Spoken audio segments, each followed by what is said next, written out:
Donc, pour clôturer, Inch'Allah, il y a eu certaines questions auxquelles donc, je vais devoir répondre. La première question des sœurs, c'est qu'on me dit, vous avez parlé de spiritualité, mais vous n'avez pas parlé de sophisme. Alors, je vous rassure, la spiritualité, c'est le sophisme. Le sophisme, c'est qu'un nom. Donc, on appelle le sophisme Safa Yasfou, c'est-à-dire purifier.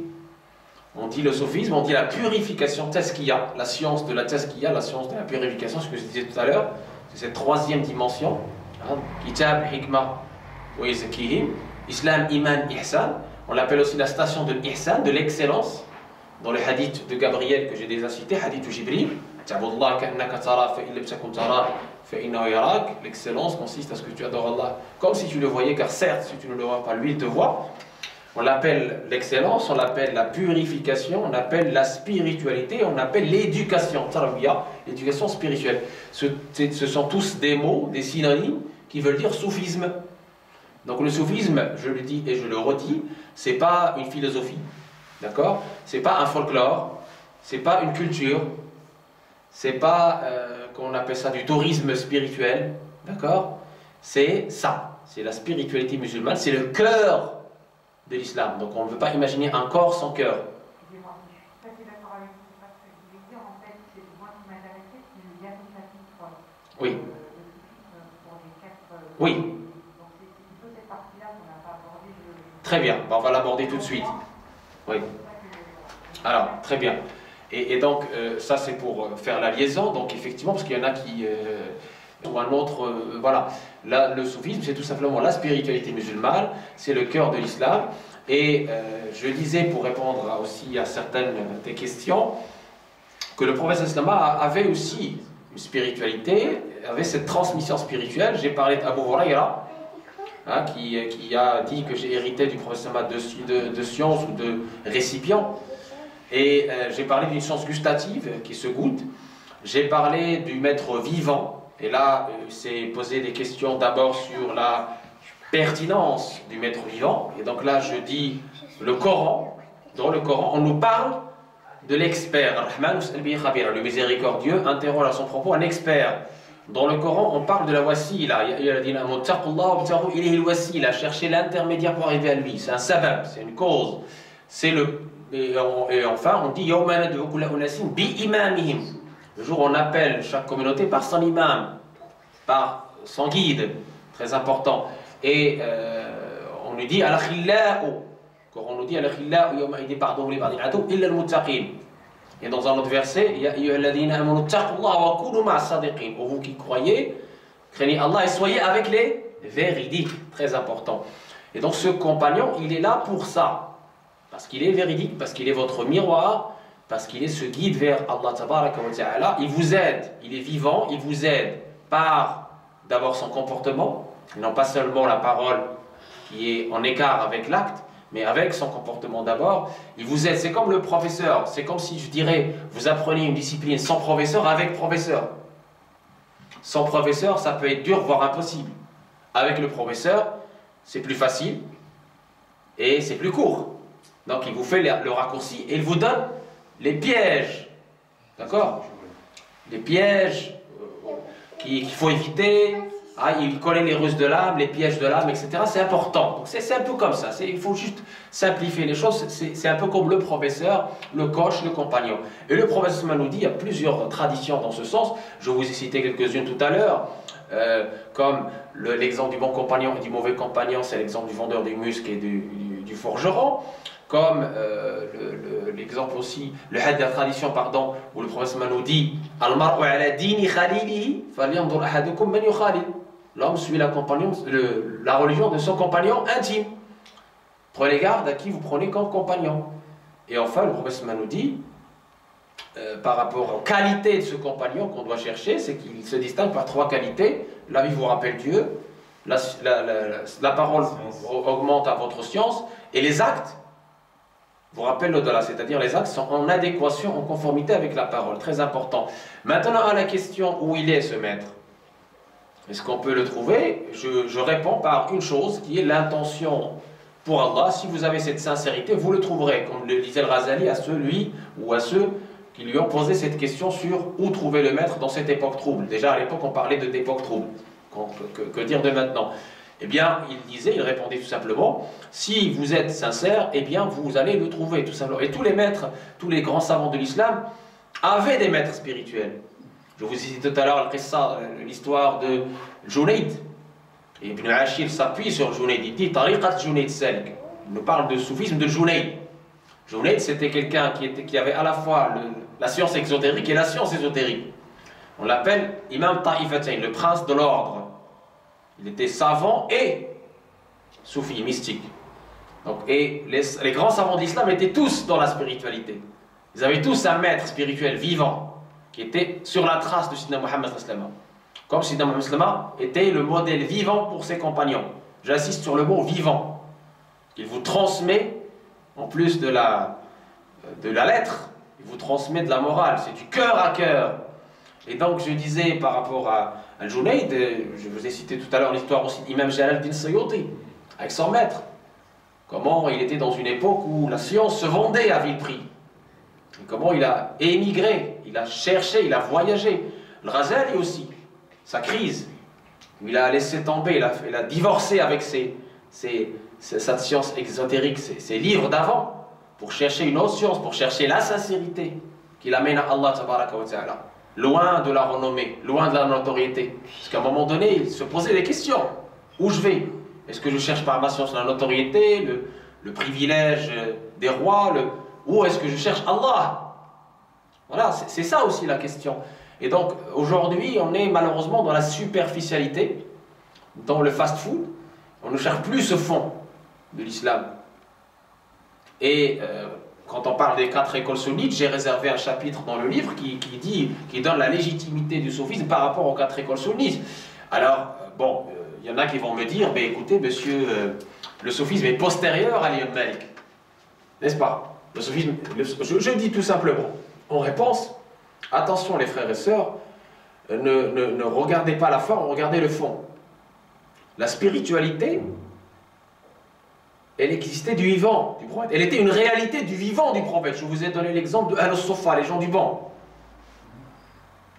Hein, la biographie de Salman al-Farisi, de Abu Huraira, de Suhayb al-Rumi, de Bilal al-Habashi, cette spiritualité entre le prophète et ses compagnons, cette subtilité, cette science gustative finalement, cette relation même après le prophète entre Abu Bakr, quand je disais la femme qui venait poser la question à Sidna Muhammad sallallahu, parce que comme j'ai dit, Sidna Muhammad n'était pas un simple chef temporel, non, il était plus que ça. Il ne tenait pas qu'un pouvoir temporel, non, il était aussi un guide spirituel, Sidna Muhammad, c'était un maître. Et après sa mort, Sidna Abu Bakr a repris cela aussi, il a hérité de cette spiritualité, et il était maître spirituel, après, maître vivant, après le maître vivant, Sidna Muhammad sallallahu. La preuve en est, une femme est venue poser la question au prophète en lui disant « Oh messager, mais bon là je te demande à toi, je me dirige vers toi, je m'oriente vers toi pour mes questions, pour mes problèmes, etc. Mais demain quand tu seras plus de ce monde, je m'oriente vers qui? Il dit si tu ne me trouves pas, si je suis plus de ce monde, tu vas voir Abu Bakr. Voilà, d'accord. Après avoir qu'il y a eu Omar, et je vous ai cité son histoire un peu miraculeuse entre lui et Sariya la montagne. Je vous avais dit qu'il n'y avait pas à l'époque de portable, il n'y avait pas de connexion, il n'y avait pas de visioconférence. On ne pourrait pas envoyer un mail, Sidna Omar ne pouvait pas envoyer un mail à Sariya pour lui dire ce qu'il faut faire ou ce qu'il ne faut pas faire. Mais ce maître, qui est Omar ibn Khattab, avait cette relation spirituelle, avait cette connexion. Parce que tout à l'heure, la question a été posée sur la distance. Mais oui, mais s'il y a un maître qui est distant, ce n'est pas un problème de distance. C'est un problème d'amour, c'est un problème de relation privilégiée avec ce maître et comment on est, on va dire, dirigé. Ces gens-là, Sariya, un compagnon, avec Omar. Omar était à Médine, il faisait le prêche, et il dit à Sariya qui est à plus de 4000 km, il n'y avait pas de visioconférence, il n'y avait pas de portable, il n'y avait pas de mail. Sariya la montagne, attention, etc. Et de retour, Sariya dit oui, on t'a entendu. au prince des croyants. Vous voyez? Donc il y avait cette connexion. Donc le maître spirituel, le rôle du maître spirituel qu'a joué les 4 califes, il était là. Et c'était un rôle précieux. Puisque comme je vous dis, dans la religion, il n'y a pas que la transmission d'une science exotérique. Il y a le kitab, le hikmah, wa yuzakkihim, tazkiya. Et tazkiya, la purification, exige que le maître soit en face de vous, soit vivant. Que vous puissiez vous imprégner de ses qualités. Et donc si le soufisme en tant que nom n'est pas apparu au 1er siècle de l'Égypte, sa réalité existait. Avec Al-Soufa, par exemple, les gens du banc, qui ont reçu les bénédictions du Coran. Il aspire à sa face. C'est de là qu'est venu le mot murid, aspirant. Ils ne veulent pas le bas monde, ils veulent Allah tabaraka wa ta'ala. D'accord? Et donc, cette école qui est le soufisme, elle a été organisée, ordonnée à partir du 2e siècle. D'accord? Donc, après l'imam Malik. Avant l'imam Malik, il y avait ce qu'on appelle l'ascétisme. Des gens qui, effectivement, étaient dans la spiritualité, mais il n'y avait pas un nom. Il n'y avait pas une organisation. Il y avait une école. C'est comme les 4 écoles sunnites. Il n'y avait pas l'école malikite à l'époque d'Abu Bakr ou de Omar. Il n'y avait pas l'école shafi'ite ou l'école... Non. L'école malikite, l'école shafi'ite, c'était une façon d'organiser notre compréhension, de préserver la religion des intrus et de pouvoir conserver scrupuleusement les ahkam, les statuts de chaque chose, avec des règles qui peuvent être suivies ad vitam aeternam, même par les générations qui n'ont pas vécu avec Malik. L'école malikite, c'est une école vivante. C'est pour ça qu'on dit qu'elle est une école vivante, parce que les disciples de Malik, après, ils ont perpétué l'ijtihad, parce qu'il y a toujours des questions nouvelles auxquelles il faut répondre, en s'appuyant sur quoi? Sur le Coran et la Sunna, mais en utilisant aussi ce qu'on appelle les sources secondaires que je vous ai déjà explicité, pour pouvoir déduire le bon statut, qui, même si il n'y a rien d'explicite dans le Coran et la Sunna, mais le statut va correspondre à la bonne compréhension qui correspond à la finalité de la religion, à l'essence et au sens de cette religion.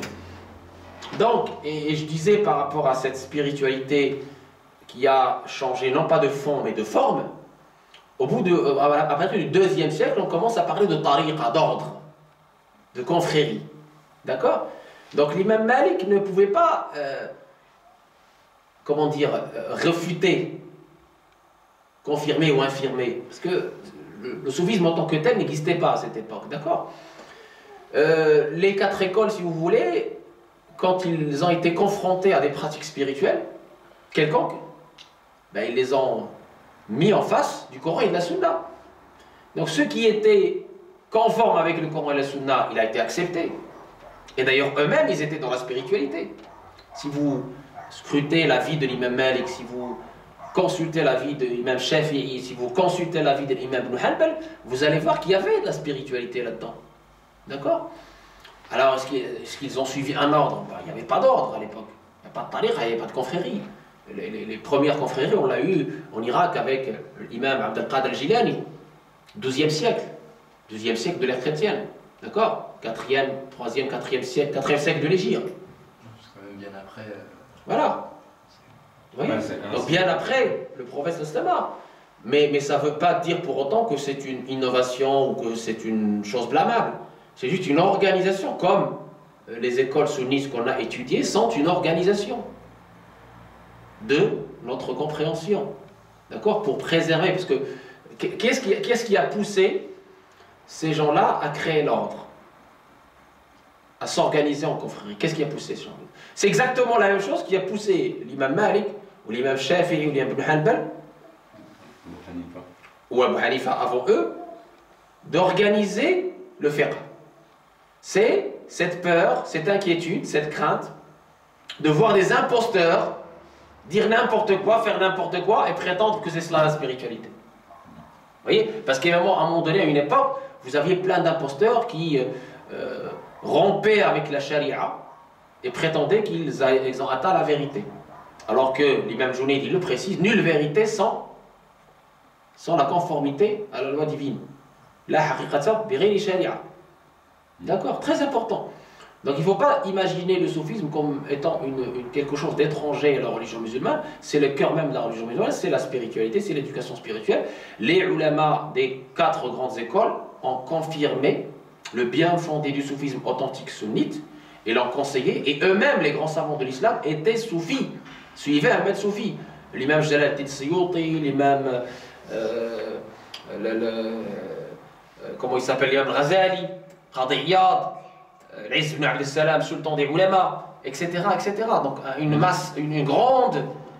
grand nombre de grands savants musulmans sans passer par là. Pourquoi? Parce qu'il était important pour eux de joindre à la compréhension du texte une vie spirituelle, une moralisation de leurs actes et comment on appelle ça, une éducation spirituelle en bonne et due forme pour leur éviter les chemins glissants des sectes. Et comme je dis, la science n'est pas uniquement mémorisation, c'est surtout compréhension et pratique. Et pour être dans cette pratique, et pour être dans la crainte révérentielle, il faut passer par la spiritualité. Il faut passer par l'éducation des cœurs, ou des âmes, la purification des âmes, oui. Et je pense, oui, pour que ça soit peut-être un peu plus concret, Cher peut nous parler de son expérience. Oui, je vais en parler. Voilà. Je ne souhaite jamais voilà. personnifier ou personnaliser voilà, le truc, mais déjà pour continuer la réponse, si vous voulez, la question aussi de la nécessité ou pas d'un maître spirituel, ça c'était une question, c'est très important. Est-ce qu'un maître spirituel est nécessaire pour une éducation spirituelle ou pas? Là, j'ai disais que Ibn Khaldoun avait résumé un peu la situation quand les disciples andalous ont posé la même question à leurs savants à l'époque. Ils ont dit que le combat spirituel, le jihad ou le mujahada, il y a 3 types. Il y a ceux, effectivement, comme j'ai dit tout à l'heure, qui veulent se contenter du 10 sur 20. D'accord? Et il y en a qui veulent, effectivement, une très bonne note. C'est comme dans la vie matérielle. Il y en a qui se contentent d'un petit studio, il y en a qui veulent un chalet. D'accord? Dans la spiritualité, pour Allah, c'est pareil. Il y en a qui veulent l'excellence. Eh bien, pour cela, un maître spirituel est nécessaire. Si tu essaies de faire le chemin tout seul, tu vas peut-être pas y arriver du tout. Ou tu vas être piégé par les ruses de l'âme, par les ruses de Satan, etc. Tu vas prendre du temps, voire ne pas arriver du tout. Tu vas prendre du temps pour y arriver, mais voire même pas arriver du tout. Donc, d'où la pertinence d'un maître spirituel pour celui qui cherche cette station d'excellence, dans ce combat de la réalisation. D'accord? Tahqiq, pour arriver à al-fath. D'accord? Le dévoilement, le combat de dévoilement. Par contre, celui qui est juste dans le, entre guillemets, l'obligatoire, qui ne veut pas aller au surrogatoire, qui ne veut pas aller connaître soi-même et connaître son Seigneur et faire un peu ce qu'on appelle ce combat sur nous-mêmes, etc., le djihad et tout ça, je dirais que, bon, il n'aura pas besoin de maître, mais attention, il n'a pas besoin de maître, mais demain, quand il a des soucis avec son âme charnelle, qu'est-ce qu'il fait? Demain, quand il ne peut plus se concentrer dans la prière, qu'est-ce qu'il fait? Demain, quand les questions existentielles vont tomber, qu'est-ce qu'il fait? Voilà. Donc le maître, il sert aussi pendant tout le parcours, pas seulement pour ceux qui veulent être initiés, ceux qui veulent arriver à l'excellence. Non. Dans tous les combats, dans tous les types de combats, dans les 3 types de combats, eh bien, on a besoin de quelqu'un, on a besoin d'une compagnie bénie, on a besoin de ce miroir fidèle qui vous montre qui vous êtes vraiment et qui vous permet sans jugement d'évoluer et de vous améliorer et de purifier votre âme charnelle. Et l'imam al-Ghazali, regardez sa biographie, vous comprendrez la pertinence d'avoir un maître spirituel. Et au-delà de l'imam al-Ghazali, par vous-même, vous allez voir que vous avez des questions, vous avez des crises parfois existentielles, d'accord? Et c'est pas, je ne parle même pas des crises psychologiques, je parle juste de questions parfois qui sont d'un ordre subtil. Et je donne un exemple d'un grand disciple andalou qui a écrit les 1001 preuves sur l'existence d'Allah, les 1001 preuves scientifiques. Et à Cordoue, on lui a réservé une cérémonie, tout le monde était content de lui, le roi de l'époque, il était fier de voir quelqu'un qui a écrit les 1001 preuves scientifiques sur l'existence d'Allah et son unicité. Et puis il y avait les guirlandes, il y avait machin. Et ce grand savant, il marche et il trouve il y a une mendiante, une femme, une misérable vieille femme, qui dit mais pourquoi tout ce vacarme? Pourquoi ces guirlandes? Pourquoi cette fête? Qu'est-ce qui s'est passé là? Il dit oui mais on est en train d'honorer notre grand savant qui a écrit les 1001 preuves sur l'existence d'Allah. Puis elle dit mais quand est-ce qu'Allah était absent pour montrer son existence? Et là, il écoute, il entend comme ça cette femme, et ça lui a fait un choc. Ça l'a vraiment choqué. Il dit, mais cette femme, elle a une foi que je n'ai pas. Comment elle a fait? Comment elle a fait? Pour elle, c'est une évidence. C'est là la science gustative, vous voyez, la science du cœur, la grande différence entre la science des livres et la science du cœur. Et là, il commence sa quête spirituelle. Il cherche un maître spirituel. Et je vous avais dit la dot, la condition, sine qua non. C'est quoi? La sincérité, la pureté de l'intention. Elle est en amont de tout acte. Elle lui donne le sens et la vie, le sens et l'essence. Il avait cette intention pure et il a trouvé le maître spirituel.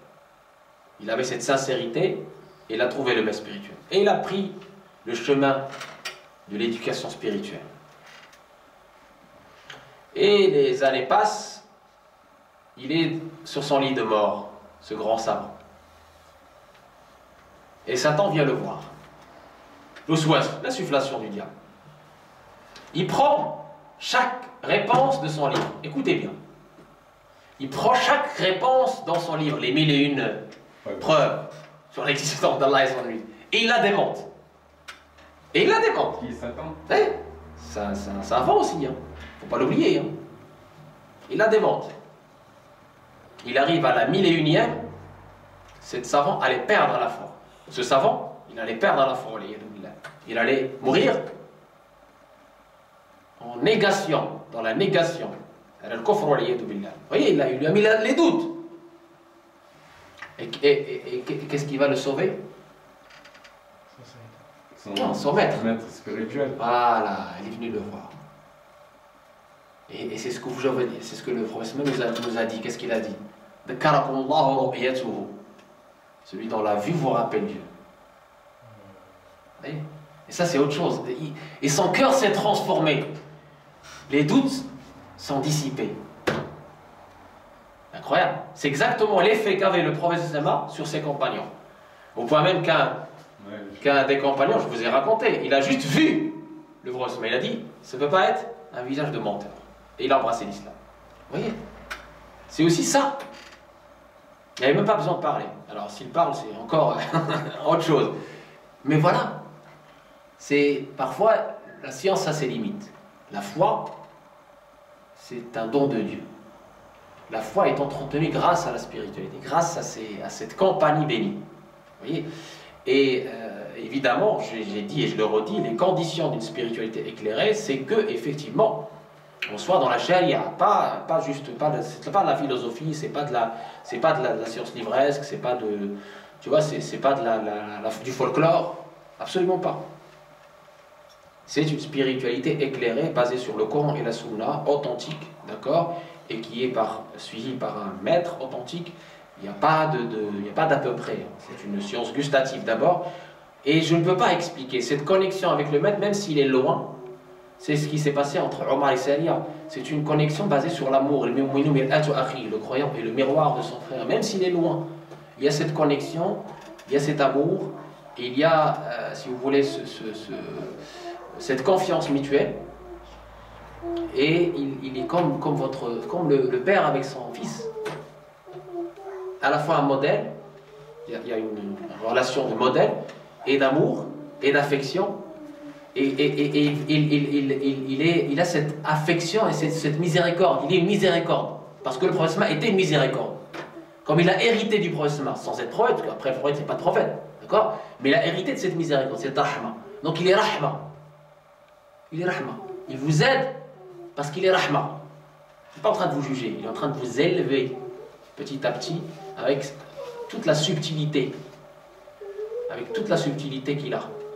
avec toute cette douceur, avec toute cette miséricorde, avec toute cette magnanimité, comme l'a été le prophète avec ses compagnons, comme l'ont été ses héritiers avec leurs compagnons. C'est ça la grandeur de la spiritualité. C'est que, et moi personnellement, dans ma petite expérience, je ne vais pas l'étaler ici, c'est pas le but, mais ce que moi personnellement, je suis cartésien. Enfin, quand je dis cartésien, ça veut dire très rationnel en fait. Et avant de connaître la spiritualité, j'étais vraiment dans A plus B égale C, enfin vraiment 1 plus 1. Et quand j'ai connu la spiritualité, ça m'a permis justement de plus d'humilité d'abord. Plus d'humilité. Et il était impossible pour moi de comprendre la religion sans la spiritualité. Et je dirais même que je suis arrivé à un point, pas comme le savant de Cordoue là, mais même pire. Parce que autour de moi, qu'est-ce qu'il y a? Il n'y a que la négation, l'ilhad, l'athéisme. Oui, mais regardez, la science est devenue tellement...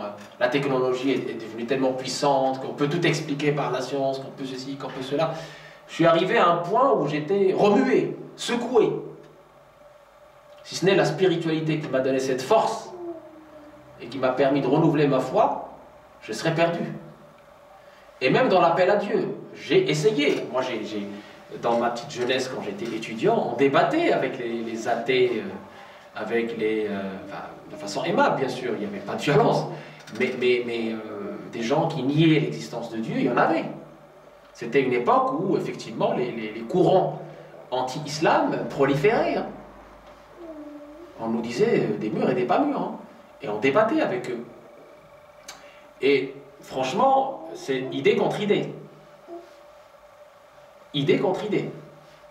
Tu donnes un argument, il te sort un contre-argument, tu lui ressors un contre-argument, vous pouvez passer la nuit comme ça.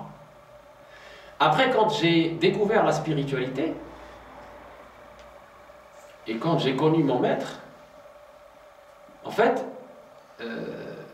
avec des gens comme ça, il ne s'agit pas de parler. Il s'agit de les faire goûter. Et wallahi, parmi je dirais pas les miracles, mais les prodiges, c'est que une fois j'ai invité quelqu'un à faire juste la ilaha illallah, dhikr. On a parlé du dhikr. Dans cette compagnie. La compagnie est importante. Là où tu m'indi wa fi dhikr. La safa est-ce qu'on m'a l'indiya. Compagnie importante. La safa est-ce qu'on m'a l'indiya. Et ce modèle vivant qui est important. Et cette personne-là, croyez-moi, qui croyait en rien, dès qu'il a intégré le cercle de l'invocation, il s'est passé des choses que je ne saurais expliquer. Parce que comme je dis, c'est une chose gustative, il n'y a rien à expliquer en fait. Il commence à pleurer. Qu'est-ce qui s'est passé? Je dis, mais qu'est-ce qui s'est passé? Voilà. Il commence à me dire, bah, là voilà, je sens quelque chose que j'ai jamais ressenti auparavant. C'est comme une nostalgie en fait. Il reconnaît Dieu dans son cœur.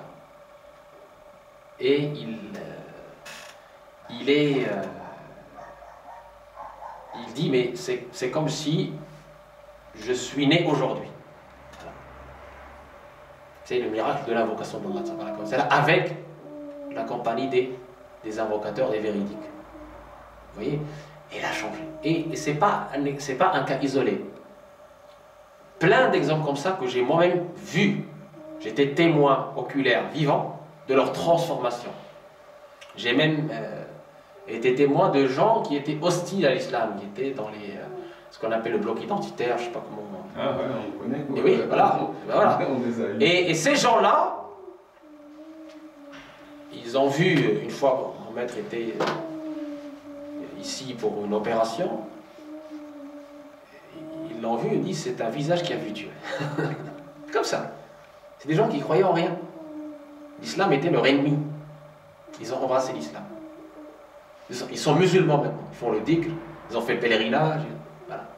C'est une transformation miraculeuse qui n'est pas due à ma parole. Loin de là. C'est pas dû au prêche. C'est pas parce que j'ai prêché, j'ai parlé. Ça ne marche pas. Pour certains, par rapport à certains, vis-à-vis de certains, ça ne marche pas. Il faut être humble. Et cette science gustative, cette expérience inédite, eh bien, son impact, il est, je dirais pas magique, mais miraculeux. Parce qu'elle transforme. Parce que qui a les clés? C'est Allah. Et donc, quand vous êtes avec lui, plus vous l'invoquez, plus vous êtes avec lui. Je suis avec celui qui m'invoque. فإن ذكرني في ملأ ذكرني في نفسه ذكرته في نفسي وإن ذكرني في ملأ ذكرته في ملأ غير. Dans le hadith, qu'est-ce qu'il dit Allah tabaraka wa ta'ala, hadith qudsi? أنا عند ظن عبدي أنا عند ظن عبدي عند ظن عبدي بي وأنا معه إذا ذكرني وأنا معه إذا ذكرني. Je suis avec lui quand il m'invoque. فإن ذكرني في نفسه, s'il m'invoque en lui-même, je l'invoque en moi-même. وإن ذكرني في ملأ ذكرته في ملأ خير منهم. Et s'il m'invoque dans un lieu public, dans une assemblée, je l'invoque dans une assemblée encore meilleure. Plus tu l'invoques, plus tu es connecté à lui. Quand tu es connecté à lui, ton impact positif, je dis bien positif, sur ton prochain, il est incroyable. Il est incroyable. C'est-à-dire, c'est du cœur à cœur. Il n'y a plus ce débat de la langue, ce rationnel contre le rationnel. Le rationnel a ses limites. La foi, c'est pas quelque chose de rationnel. La foi, elle concerne le cœur. Je dis tout à l'heure, il est le roi du membre et le lieu de regard divin. D'accord? Si ce cœur-là est atteint par la foi, par la grâce d'Allah tabaraka wa ta'ala, et ces gens de Dieu ne sont qu'une cause, sabab, faqat, il faut le dire. Hein.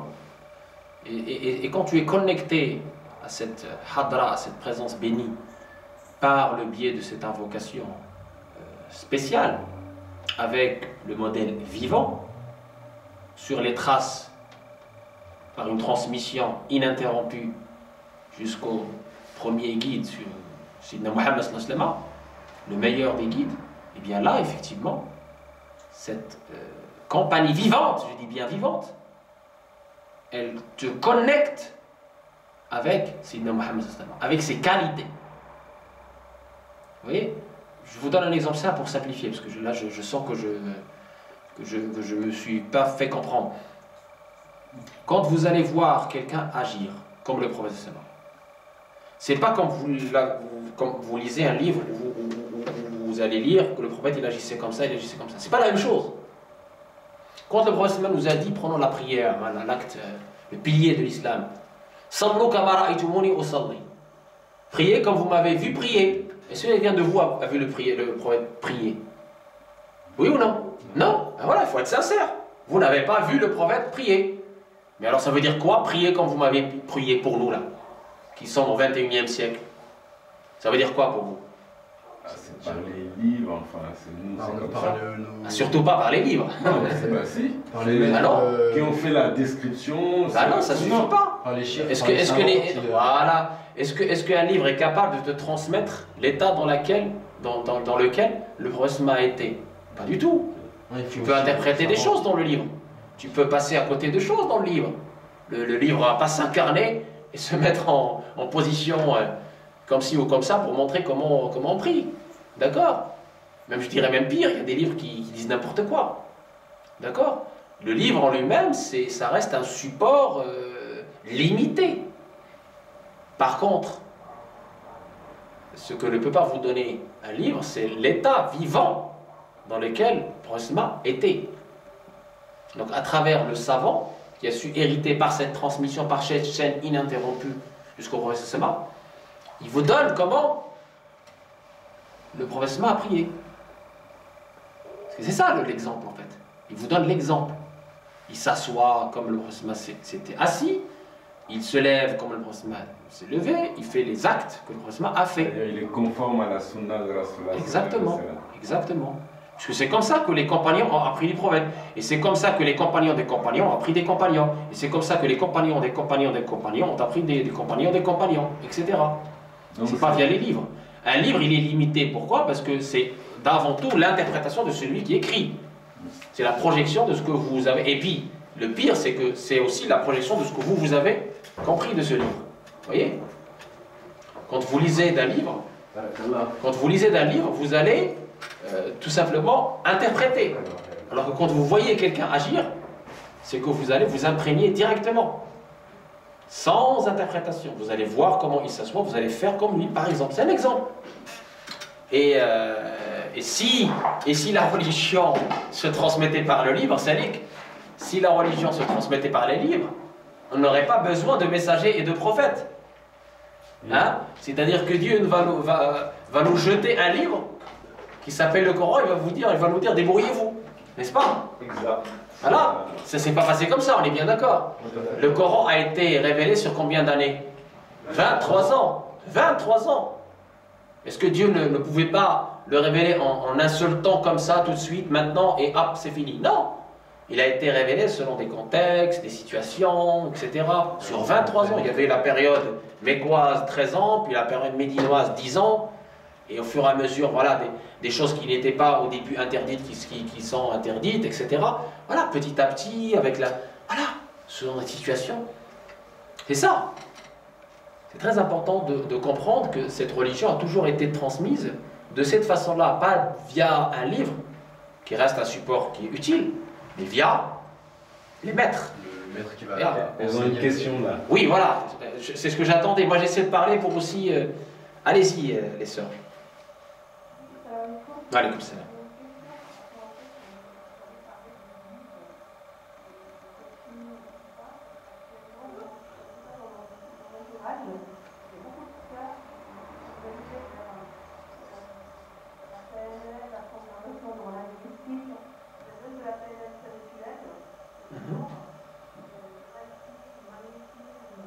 Oula.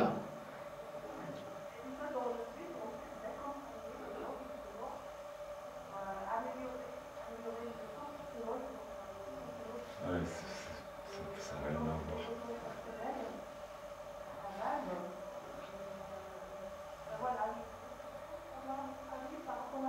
D'accord. Ben, merci, ma sœur, pour cette question utile et pertinente. PNL, magnétisme, machin, tout ça, ça n'a absolument rien à voir avec la spiritualité que je décris depuis ce matin. Ça, c'est très important de bien faire le distinguo. Voilà. Ça n'a rien à voir. Hein. Je n'en ai pas ici... enfin, voilà. Vous savez, je vous donne un exemple très simple et vous allez me comprendre tout de suite. Prenons le bouddhisme. Vous connaissez tous le bouddhisme. Hein? Enfin, un peu. Enfin, c'est devenu cette méditation, le yoga. Prenons le yoga, par exemple. Ça vous dit, le yoga. Hein? Vous faites je sais pas moi, de la méditation. Et ça plaît à tout le monde parce que comme il n'y a pas comment on appelle ça, d'actes cultuels, on n'impose rien, vous faites des mouvements comme ça, voilà. Il n'y a pas de contraintes, exactement. C'était un peu à la mode dans les années 70, et même maintenant, hein, les gens, beaucoup d'occidentaux se dirigent vers le yoga, vers la méditation, vers le bouddhisme, parce que soi-disant, c'est quelque chose où il n'y a pas de contraintes, où il n'y a pas de... Voilà, c'est juste, vous passez du bon temps, quoi. Voilà. Ça, c'est pas de la spiritualité. D'accord? Pourquoi? Parce que tout simplement, on revient à deux choses. L'intention, qui est la base. Pourquoi je fais ça? Et la deuxième chose qui est élémentaire et importante, c'est la conformité avec la charia. La pratique. Voilà.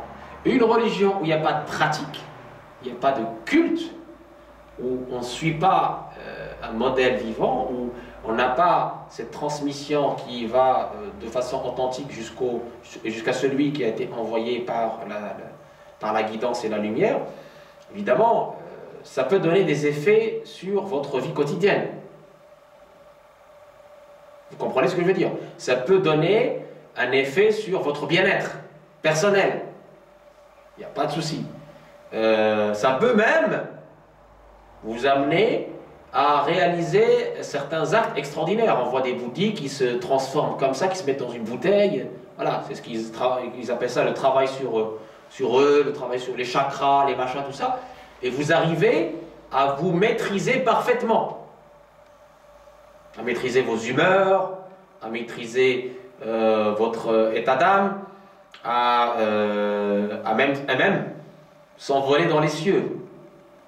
à déjouer comment on appelle ça, la gravité. D'accord? Oui, ça arrive. Hein. Moi, j'en ai vu parce qu'on a été confronté à ce phénomène-là, de l'extraordinaire, du miraculeux, hein, comment on appelle ça, du paranormal. Ça existe, le paranormal. Et là, je vous dis très, très exactement ce qu'il en est par rapport à l'islam. Oui, on peut avoir des miracles. Mais les miracles ne veulent pas dire que vous suivez la voie de Dieu.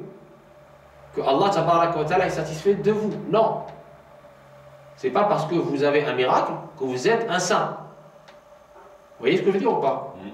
Allah peut donner des choses extraordinaires à celui qu'il aime et à celui qui ne l'aime pas. D'accord? La chose extraordinaire ne veut rien dire. C'est pour ça que nos maîtres disaient Al-istiqama khayrun min alfi karama. Voilà. La droiture est meilleure que 1000 miracles. Le miracle n'est pas une preuve. La preuve, c'est votre droiture, c'est votre conformité. C'est d'abord et avant tout votre intention. Est-ce qu'elle est pour Allah, est-ce qu'elle est pour autre chose? Est-ce qu'elle est juste pour briller, pour impressionner, etc. Est-ce qu'elle est pour un intérêt de ce bas monde ou est-ce qu'elle est pour Allah? Et puis la conformité. C'est pas on ne mesure pas la qualité d'un maître ou d'une discipline par le paranormal, par l'extraordinaire, pas du tout. Et l'imam Junayd disait que si tu vois quelqu'un voler dans le ciel ou marcher sur l'eau, regarde sa charia d'abord. S'il voit qu'il bafoue la charia, éloigne-toi très vite de lui. Vous voyez? Donc cette discipline est protégée. Si tu n'es pas dans le suivi, tes prières quotidiennes, s'éloigner de ce que Allah a interdit, manger le halal, etc., etc., même si tu as des miracles, même si tu accomplis des choses extraordinaires, fais attention. Alors on parle de trois choses. On parle de mu'jiza, c'est dédié aux messagers pour soutenir leur mission vis-à-vis de leurs détracteurs. Comme par exemple le miracle de la fonte de la lune pour Sidna Mohammed sallallahu alayhi wa sallam, ou le miracle de la fonte de la mer Rouge pour Moïse, d'accord? Ou les miracles de la revivification des morts pour Jésus. Et pour soutenir son message. Pour les saints, on parle de prodiges, qui sont karamat. Allah tabaraka wa ta'ala les honore, les privilégie par un certain nombre de prodiges. Et même Ibn Taymiyyah, qui, je le rappelle, a eu un maître soufi, hein, il était aussi dans le soufisme. Même Ibn Taymiyyah disait, les prodiges, karamat, sont une réalité, parce qu'Allah il donne qui il veut à qui il veut. Il donne ce qu'il veut à qui il veut, d'accord? Allah donne les karamat, les dons, à qui il veut. Pas de problème. Et donc oui, les prodiges existent. Encore une fois, ça peut être un privilège pour un certain nombre de saints. Voilà. Par exemple, et il donne la preuve scripturaire, Marie. C'était pas un prophète, on est bien d'accord. Mais elle avait des miracles, des prodiges. Elle avait les fruits de l'hiver en été, les fruits de l'été en hiver. C'est écrit dans le Coran. C'est pas moi qui l'ai inventé. Donc les savants se sont basés sur ce fait-là pour dire que oui, les saints, en dehors des prophètes et des messagers, peuvent aussi avoir des miracles, des prodiges. On appelle ça des prodiges, des karamats. Et maintenant, il y a le khawariq. Ça, c'est la troisième notion. J'ai parlé de mu'jiza, karama, khariqa. Le khawariq, c'est des choses extraordinaires qui peuvent arriver aux croyants comme aux non-croyants. Qui peuvent être soit des dictées sataniques pour faire glisser la personne encore plus l'enfoncer dans comment on appelle ça, dans l'ignorance et la perversion et le mauvais chemin dans lequel il est. Et ça peut être tout simplement des choses extraordinaires, comme toute chose. Hein. Voilà, donc c'est pas un critère. Ce n'est pas un critère. Produire quelque chose d'extraordinaire n'est pas un critère du tout. Le critère, c'est la conformité à la charia. C'est comme ça qu'on mesure la qualité des actes, la qualité d'un maître, la qualité d'une pratique. Et donc PNL et autres, si c'est fait pour le bien-être, pourquoi pas? C'est une science comme une autre, c'est une discipline comme une autre. Bon, mais est-ce que c'est la spiritualité dont on parle depuis tout à l'heure? Non, absolument pas, parce que c'est ni le même but, d'accord? Parce que là, le but c'est le bien-être. Alors que la spiritualité, le but c'est Allah subhanahu wa ta'ala. Et c'est pas les mêmes conditions, c'est pas la même pratique, d'accord? Là, quand je fais Qiyam al-Layl chez moi, c'est pas le PNL, ça. On est d'accord? Quand je prie la nuit, ou je prends mon chapelet, je fais la ilaha illallah, la ilaha illallah, la ilaha illallah, la ilaha illallah, ça n'a rien à voir avec le PNL. Ça n'a rien à voir avec du magnétisme. Là, je m'oriente vers Dieu et je l'invoque. Dans le but de m'approcher de lui. C'est pas dans le but d'un bien-être particulier ou que je m'envole dans les cieux, que je perde la notion de machin ou que je sois voilà. C'est pas la même. On n'est pas dans le même but, d'accord? Bien évidemment, je ne suis pas en train de nier l'impact positif de certaines disciplines sur le bien-être, sur moi certains frères et sœurs m'ont posé la question par exemple sur l'hypnothérapie. L'hypnothérapie, hein, qui peut être utile dans certaines maladies. C'est un remède comme un autre. Quand vous prenez un Doliprane, ou vous prenez, je sais pas moi, du miel avec du citron, voilà, ben c'est pareil. C'est une discipline qui vise un bien-être, qui vise un remède, si elle est utilisée à bon escient, bien sûr. Voilà, pas plus, pas moins. Mais la spiritualité dont on parle maintenant, ça n'a rien à voir avec toutes ces disciplines-là. La spiritualité, elle est carrément, depuis la nuit des temps, elle existe depuis l'existence de l'humain, d'accord? Et elle vise cette purification de la relation avec Allah et avec le prochain, pour purifier l'âme de ses vicissitudes et pour guérir nos maladies intérieures, dans le but final d'arriver à Allah avec un cœur sain.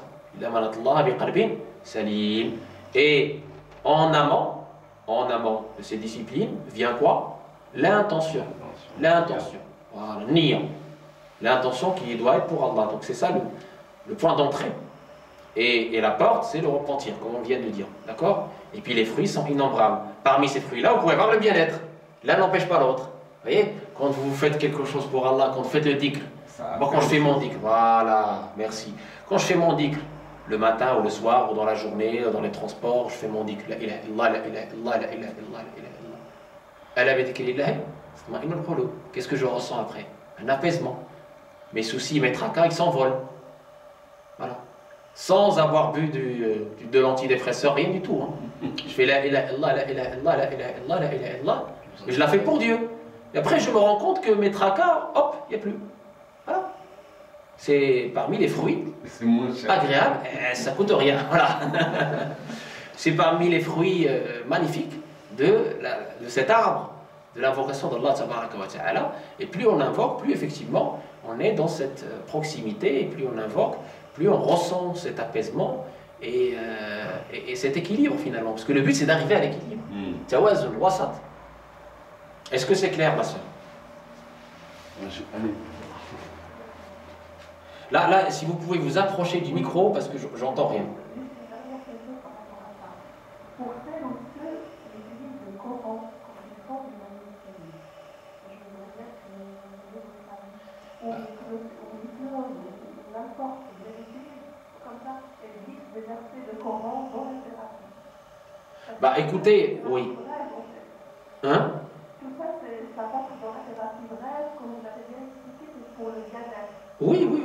Mais les compagnons avaient déjà, il n'y a rien de nouveau, les compagnons avaient déjà l'habitude, par eux-mêmes, hein, de recourir à des remèdes par la Fatiha, par exemple. Omar ibn Khattab, il a guéri par la Fatiha. D'autres compagnons aussi. Et là encore une fois, il n'y a rien de nouveau, parce que le Coran nous dit Allah nous dit dans le Coran, et on a révélé dans le Coran ce qui est un remède. Un remède. Donc le Coran est un remède, la Sunna est un remède, les paroles pieuses sont un remède.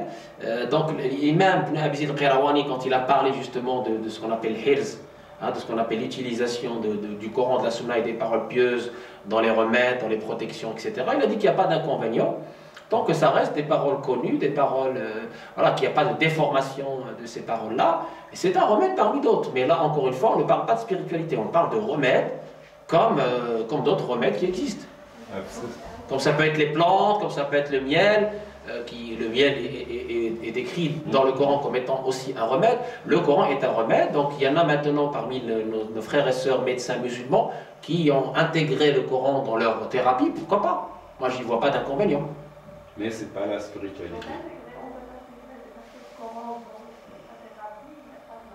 Ah non, il n'y a aucun mal.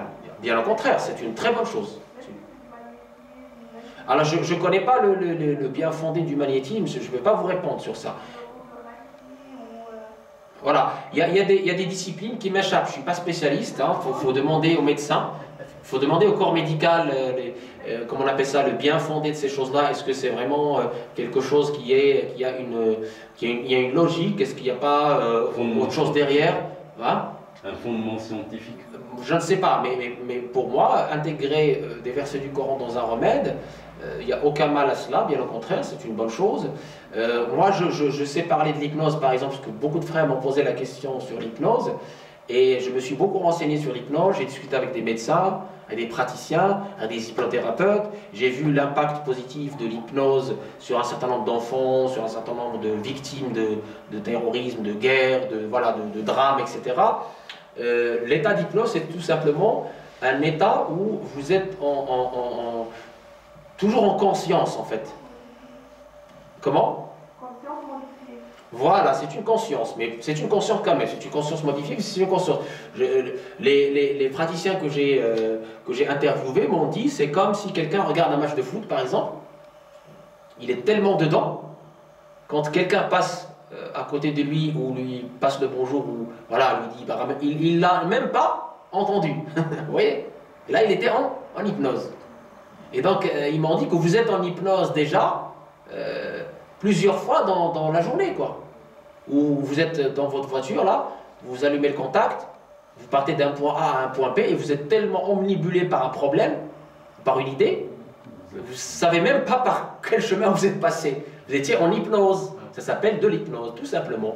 Et donc, ce nouveau remède, entre guillemets, n'a finalement rien de nouveau. C'est juste l'utilisation des capacités humaines inhérentes pour, justement, passer outre une souffrance ou un mal ou des choses comme ça. Voilà. Mais ça peut arriver aussi par le Coran, par le zikr, la ilaha illallah, etc. Utiliser le Coran comme thérapie n'a rien de mal, utiliser le zikr comme thérapie n'a rien de mal, bien au contraire, les compagnons ont utilisé le Coran comme thérapie. Maintenant, est-ce que c'est ça la spiritualité? Absolument pas. La spiritualité, c'est pas pour guérir un mal occulte ou pour la spiritualité, c'est un chemin très long. Mais c'est les maladies du cœur. Oui, mais c'est un chemin très long. C'est pas juste je vais chez un hypnothérapeute aujourd'hui parce que je me sens mal et puis je reviens puis c'est fini. Ouais. C'est pas ça la spiritualité. La spiritualité, c'est un chemin très long. C'est une école qui dure toute la vie. Hein. C'est le djihad, le vrai djihad, le grand djihad sur vous-même. C'est pas un truc de baba cool, voilà, je fais ce que je veux, et puis quand j'ai envie, je fais ça. Non, non, c'est pas un islam à la carte. C'est pas du laxisme.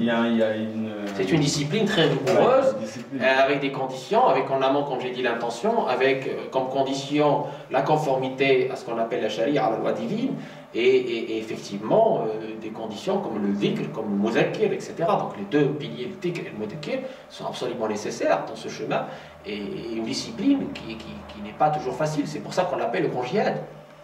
Et effectivement, ça nous accompagne pendant toute notre vie. C'est pas juste, je vais lire dans un livre un petit truc et ça y est, j'ai fait ma séance de spiritualité aujourd'hui. C'est pas comme ça. Vous voyez, ça c'est de la paresse. Enfin, c'est autre chose, mais c'est pas la spiritualité. La spiritualité, c'est un chemin long, difficile, épineux.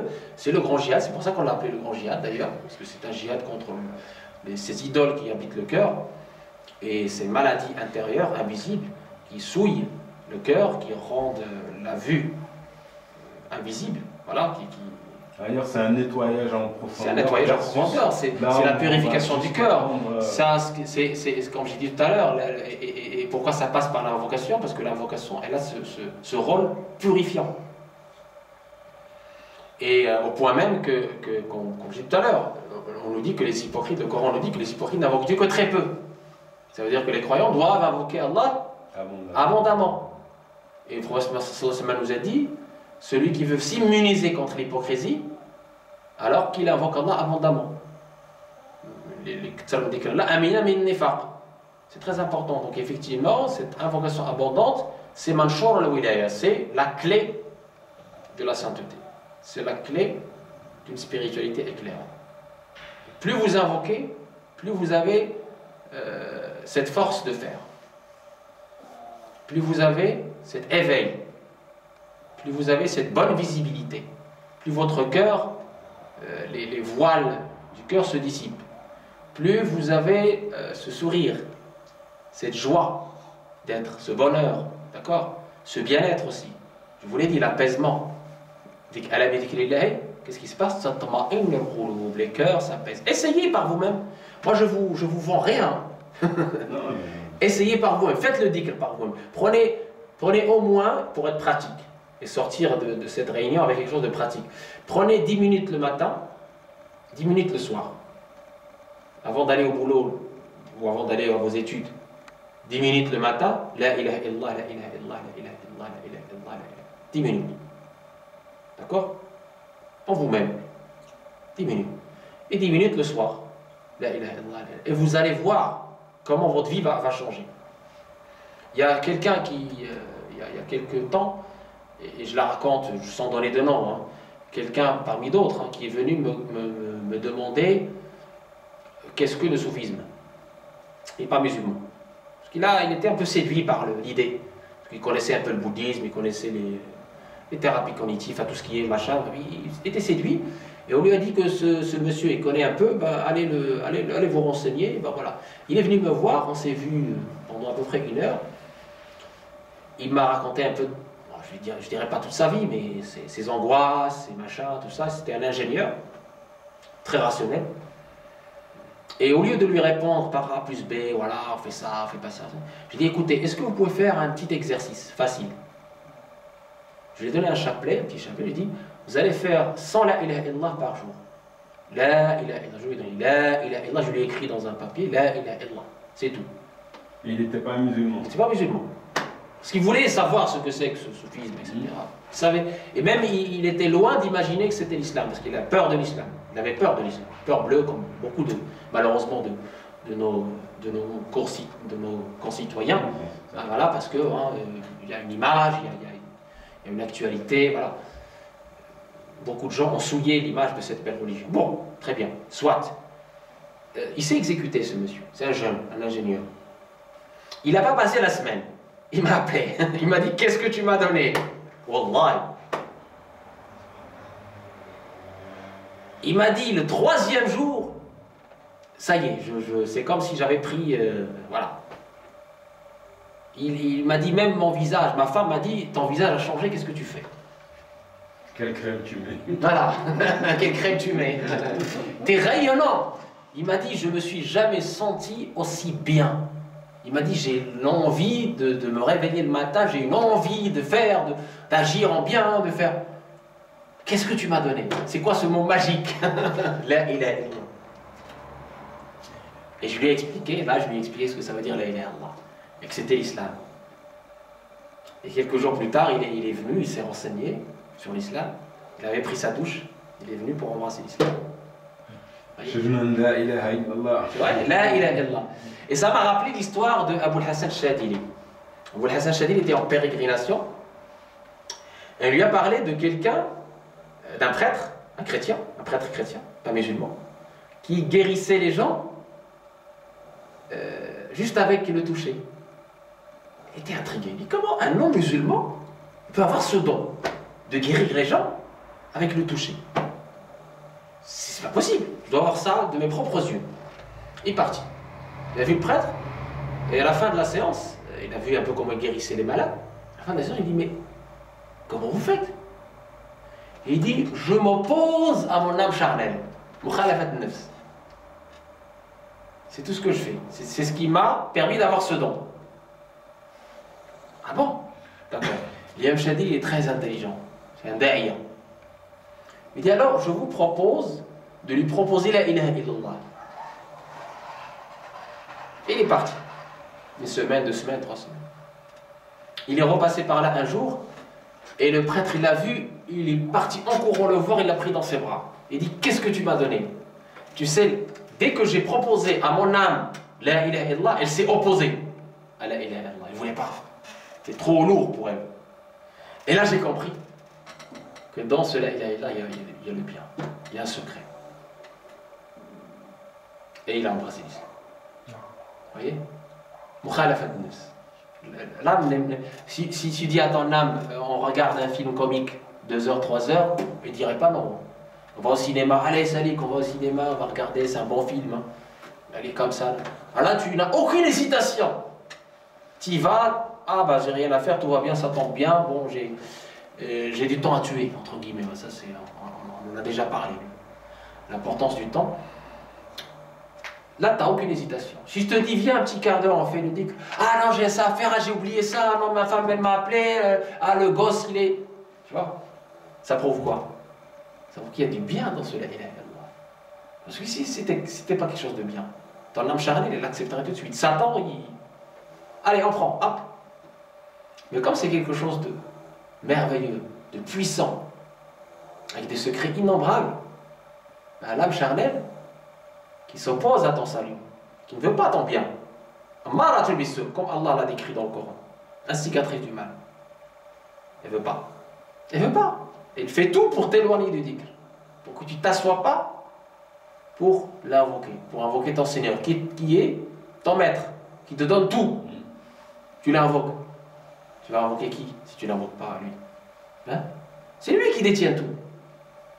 C'est le dhikr. C'est même pas la peine de parler du Coran et de la Sunna quand on parle de dhikr. Il suffit de dire que ça relève de l'intelligence. Si tu es intelligent, tu comprendras que le plus digne d'être invoqué, c'est qui? C'est lui qui a tout. Voilà. C'est lui qui a tout. Voilà, c'est lui qui te donne. Celui grâce à qui tu es là. Celui qui te pourvoit des bienfaits apparents et cachés. Et si tu l'invoques, sois sûr et certain, Koroni, Adkorko. Il se rappellera de toi et il se rappelle de nous, alors que nous, malheureusement, on est dans l'insouciance. D'accord? C'est très important. Donc, le dhikr, ce n'est pas une option. Nos ancêtres pieux vertueux, ils faisaient leur occupation, le dhikr. La ilaha illallah, la ilaha illallah. C'est ça la spiritualité finalement. C'est dhikr mudkir, ni plus ni moins. C'est pas des miracles. C'est pas un folklore dans des mausolées ou je sais quoi. Non. C'est pas des gens qui, du tambour battant, font dire des. Non. C'est d'abord et avant tout une éducation en bonne et due forme avec dhikr et le mudkir et en amont l'intention pour Allah Ta'ala et la conformité avec sa loi. Ah, voilà, tout simplement. Il n'y a rien à chercher d'autre. Il n'y a rien à chercher d'autre. Et cette spiritualité, elle est, comment on appelle ça, ancrée dans notre tradition. Comme je vous dis tout à l'heure, le Coran nous incite à cette spiritualité. Kitab, hikmah, wizkim. Rappelez-vous toujours de ce verset-là. Et rappelez-vous toujours du verset قد أفلح من زكاها قد أفلح من زكاها قد أفلح من زكاها النفس قد أفلح من زكاها. T'as le succès, celui qui la purifie. C'est pas moi qui dis, c'est Allah. Donc cette purification, c'est pas une innovation. D'accord? Comme le prétendent certains ignorants. Le soufisme, c'est ni plus ni moins l'éducation spirituelle en bonne et due forme que nos ancêtres ont observé et qui a fait d'eux des grands hommes et des grandes femmes. Il y a eu des dévoiements, c'est pour ça. Quand partout, ben, si vous voulez me parler des dérives, ben, les dérives ils sont partout. Est-ce qu'aujourd'hui, quand on parle d'islam tout simplement, si vous voyez les actes de Daesh, est-ce qu'on va dire que Daesh c'est l'islam? On est d'accord. Voilà. Est-ce que les gens qui ont choisi la voie de la terreur, est-ce qu'on va dire c'est ça l'islam? Non. Est-ce que les gens qui aujourd'hui disent qu'ils sont musulmans, ils font n'importe quoi, boivent, tuent, se droguent et tout ça, on va dire bah, regardez c'est ça l'islam? On ne peut pas. Ce sont des déviations, des dérives. Et les dérives, il y en a partout, dans tous les groupes. Dans tous les groupes. Pourquoi? Parce qu'il y a toujours Satan, il y a toujours le nefs il y a toujours l'ignorance, il y a toujours l'entêtement, il y a toujours l'intention, votre intention, que moi je ne connais pas. Vous voyez? Est-ce que vous êtes là pour Allah ou est-ce que vous êtes là pour une fin autre que Allah? Politique, argent, femme. D'accord? C'est ça Et donc ces gens-là qui ont des mauvaises intentions ont malheureusement toujours introduit dans telle ou telle pratique des choses qui ne sont pas agréées par Allah. Mais ça, on ne doit pas critiquer la discipline en elle-même, on doit critiquer les personnes qui sont responsables de cette déviation, de ces dérives. Y a-t-il d'autres questions? On ne peut pas jeter le bébé avec l'eau du bain. On doit être précis dans notre critique. On ne critique pas l'islam, on critique un certain nombre de musulmans qui ont mal agi. Pareil, on ne critique pas le sophisme, on critique certains soufis qui ont mal agi, qui ont dévié, tout simplement. Et on ne peut pas généraliser. Dans chaque groupe, il y a du bon, il y a du mauvais, il y a des sincères et des moins sincères. Et Allah seul connaît les intentions et Allah seul jugera qui a agi en conformité avec sa loi et qui n'a pas agi en conformité avec sa loi et qui est dans une intention qui n'est pas pour lui. Est-ce que c'est bon? N'hésitez pas, hein, toutes les questions sont permises. Alhamdulillah. Ben écoutez, on prie Allah tabaraka wa ta'ala pour que ces cours-là soient pour nous utiles, Inch'Allah. Allah yanfa'na bima alimna, qu'on les pratique, Inch'Allah, dans notre vie de tous les jours, parce que c'est ça le plus important dans une science. C'est pas juste, comme j'ai dit, la mémorisation, c'est surtout la pratiquer, qu'elle soit utile pour nous, pour nos enfants, et surtout, Inch'Allah, que ça soit pour nous un instrument, un outil, pour qu'on puisse aussi comprendre les discours ambiants, et qu'on ne soit pas séduit par ce qui est apparent sur Facebook, sur les réseaux sociaux, sur Google, etc. Parce que notre intention et notre religion est précieuse. Il ne faut pas la prendre comme ça, comme on prendrait un produit de beauté dans un magasin. Non. Il faut vraiment qu'on soit plus sérieux dans l'apprentissage de notre religion. Et j'insiste sur l'importance de la science et l'importance des savants. La science est une composante essentielle de notre religion. Les savants doivent être respectés. On ne peut pas comme ça mettre en garde contre celui-là, contre l'autre, etc. Et on doit chercher la science, c'est les savants. C'est très important. Chez les savants, pas chez Google, pas chez Facebook. D'accord? C'est le dernier message que je souhaite passer, c'est faites attention à vos enfants. Faites attention à vos enfants. Facebook, Google, tout ça, c'est la porte ouverte à la grande fitna. C'est la porte ouverte à l'extrémisme. C'est la porte ouverte aux déviances. De toutes les couleurs. D'accord? Et donc, la science religieuse, elle s'apprend chez les savants. Ce n'est pas une recette de cuisine qu'on va chercher sur Google, non. La science, on cherche les savants. Avant nous, nos pieux prédécesseurs, ils n'avaient même pas d'avion, ils partaient des milliers de kilomètres. Ils laissaient femmes et enfants, ils laissaient leurs biens. Ils laissaient ce qui était de plus précieux de terrestre pour aller chercher la science d'Allah quand ils entendaient parler d'un savant. Vous pouvez tout laisser pour ça.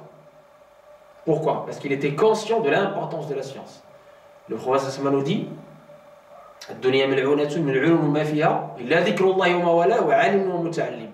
ce bas des maudits ainsi que tout ce qu'il contient. Ça veut dire que c'est pas tellement important. Sauf deux choses. Dhikr, l'invocation d'Allah et l'ilm, la science. Pour celui qui l'apprend et pour celui qui l'enseigne. C'est tout. Le reste, c'est futilité. Ça va, ça vient. L'argent, ça va, ça vient. Le pouvoir, ça va, ça vient. D'accord? Ça ne doit pas nous occuper le cœur. Ce qui doit nous intéresser le plus, c'est invoquer Allah. C'est la satisfaction d'Allah. Et donc, ça passe par son invocation abondante. L'invocation d'Allah, comme j'ai dit, et nos savants ont cité plus de 1000 bienfaits de l'invocation d'Allah. Elle donne la force spirituelle. Elle vous donne l'intelligence spirituelle, basira, la clairvoyance. Elle vous permet de mieux comprendre votre religion et de mieux la pratiquer. Elle vous amène ce bonheur tant recherché par tout le monde. D'accord? Et donc, prenons soin de l'invocation, sachant que cette invocation-là est un héritage précieux qu'on a reçu de Sidna Mohammed sallallahu alayhi wa sallam.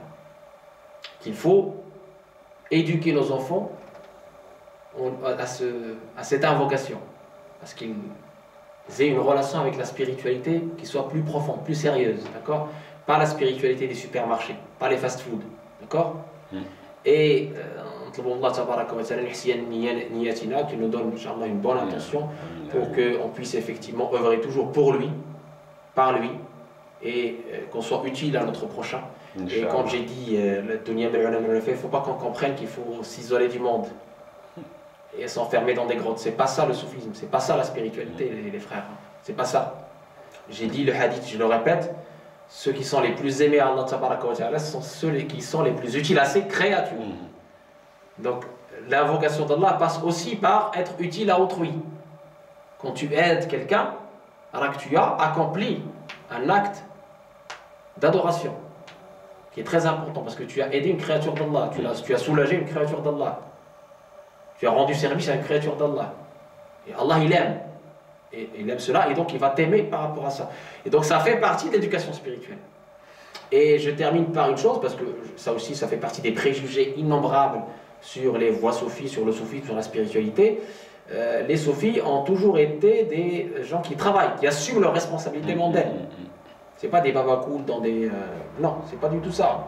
C'est une mauvaise image du soufisme. Dans les déserts. Voilà, non, c'est une mauvaise image du soufisme. C'est peut-être des cas exceptionnels, rares, mais le soufisme tel qu'il est enseigné par les maîtres spirituels authentiques, c'est une voie de mohammedienne, de l'excellence, où effectivement on est dans l'effort.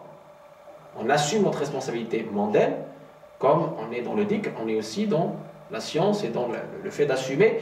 Et effectivement, durant toute l'histoire de l'islam, les grands savants de l'islam étaient des soufis. Donc ils ont joint l'utile à l'agréable. Et comme le disait Cheikh Ahmed Zarrouk, celui qui s'adonne à la jurisprudence sans s'adonner au soufisme, sans cette éducation spirituelle, il s'expose à la perversion, fisq. Et celui qui s'adonne à la spiritualité sans la préserver, la protéger par la science, par la jurisprudence, mais il s'expose à zandaqa, à l'hérétisme. Et celui qui allie les deux est le parfait réalisé. Ça, Cheikh Ahmed Zarrouk, Mu'tasim Soufia, bien dit ça. D'accord? Très important. Et donc être dans l'un et l'autre, c'est ça le parfait équilibre, c'est ce qu'on recherche. Et les soufis, à travers l'histoire aussi, c'était des savants, et c'était aussi des moujahid. Il faut savoir que Cheikh Sanoussi de Libye, c'est lui qui a combattu contre le colonisateur italien à l'époque. D'accord? Zawiya Sanoussia. L'Amir Abdel Qadr, Bou'amam Assid Cheikh en Algérie. Eh bien oui, au Maroc, Abdelkrim Khattabi, un grand soufi aussi, qui a combattu contre deux puissances. Il faut savoir qu'à un moment donné, les soufis assument aussi cette responsabilité de protection de la patrie quand il le faut, c'est-à-dire ce petit djihad défensif. D'accord? C'est pas des gens en dehors de la société, c'est pas des gens qui, comme on peut l'entendre ou le lire sur certains sites anti-spiritualité, des gens qui, je sais pas moi, qui pratiquent une autre religion issue du christianisme ou de la philosophie platonienne ou j'en sais rien. Ça n'a rien à voir avec le soufisme authentique sunnite. C'est étranger à toute spiritualité musulmane. Donc encore une fois, on parle d'une spiritualité éclairée qui a servi à nos pieux prédécesseurs pour qu'ils soient ce qu'ils ont et pour qu'ils soient évidemment des gens qui sont à la fois dans la science et dans la pratique, comme c'était le cas de Razali. C'était des gens savants, pieux, vertueux qui ont allié la science à la parole. À leurs actes. La parole à l'acte. C'est ça qui est important. C'est pas juste des blabla, la belle parole, mais c'est l'acte. من عمل بما علم أورثه الله علما ما لم يعلم وجعلنا وإياكم إن شاء الله من الذين يستمعون القول فيتبعون أحسنه أولئك الذين هداهم الله وأولئك هم أولو الألباب ختم الله لنا ولكم بالحسنى وزيادة. qu'Allah tabaraka wa ta'ala fasse que cette clôture de Ibn Ashir soit bénéfique pour nous, pour vous, pour nos enfants, qu'elle soit une amende courante pour vous, pour nous, pour nos enfants, Inch'Allah. Et je remercie Salik pour la bonne organisation et je remercie les sœurs et les frères qui ont été assidus, qui ont participé jusqu'au bout. Hein.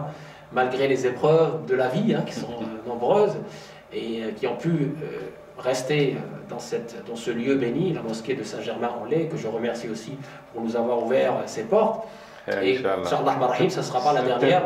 On aura Inch'Allah d'autres occasions de nous réunir et de répondre à toutes vos questions, bi'idhnillah, dans la mesure du possible. Barakallahu fikum. Jazakallahu khairan.